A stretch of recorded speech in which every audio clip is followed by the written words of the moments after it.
Dream lose 100 to 106 to the Chicago Sky in overtime. Let's talk about the game. Now, things didn't go so well last time against Chicago, who are 9-4 before the game, while the Dream were 7-7. And unlike Atlanta, Chicago is actually doing pretty good against teams with winning records. And Atlanta has 4 players out. The injury report listed Wheeler, Hayes, Vaughn, and Nia Coffey, who was probable. But she did play this game.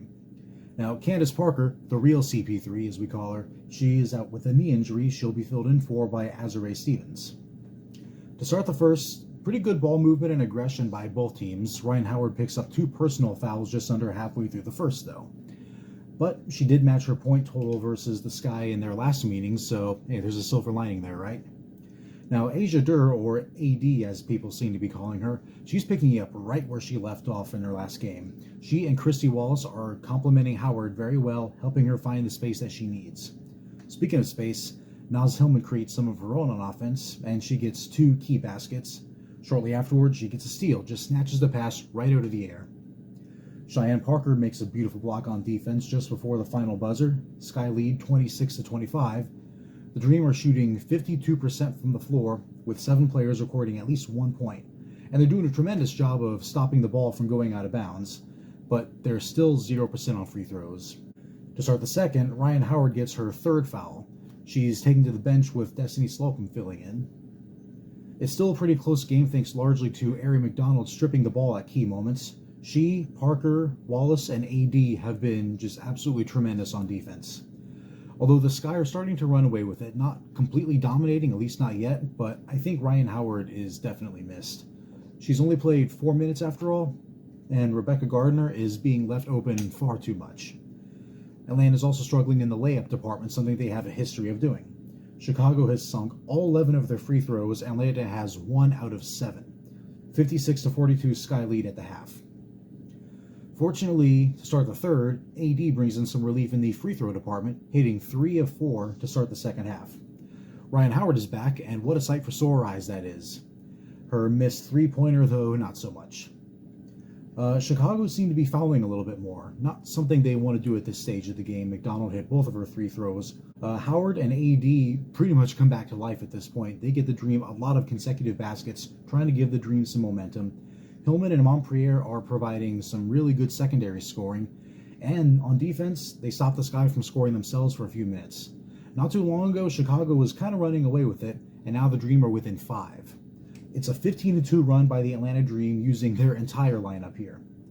Okay, Ryan Howard may have had something to do with it. I mean, she can't carry this entire team on her back, but it's not going to stop her from trying. McDonald feeds Slocum, Atlanta gets to within 2, but Chicago keeps the gap from closing completely.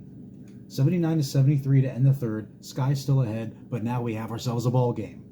Atlanta has 37 points off the bench and 5 players with double-digit points.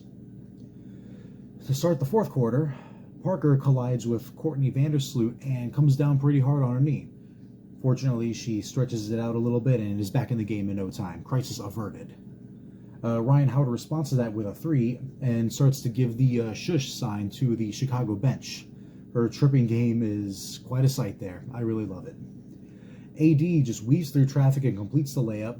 The rest of the Dream could really stand and learn from that example there. Later on, she takes a long-range pass from Howard and once again hits the layup. Why can't the rest of the team do that? Cheyenne Parker defends the post like she just owns the place. She can't stop getting blocks and snatching the ball out of the air. And to top it all off, she brings the Dream to within 2 points. After Courtney Vandersloot takes the free throw line with 3 minutes left, not a whole lot of whistles from the referees. They're kind of letting the players play here. Even after Allie Quigley may or may not have caught a errant elbow from Ryan Howard.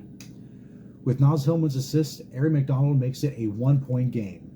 Emma Meesman gets a foul against Parker, though it probably shouldn't have been called. I don't think so. The fans really didn't like it, the announcers didn't like it, and I kind of agree with them. But with that, the Dream take the lead for the first time since the fourth quarter. Kalia Copper takes the free throw line with 19 seconds left, and it only took this long for the Chicago Sky to finally miss a free throw.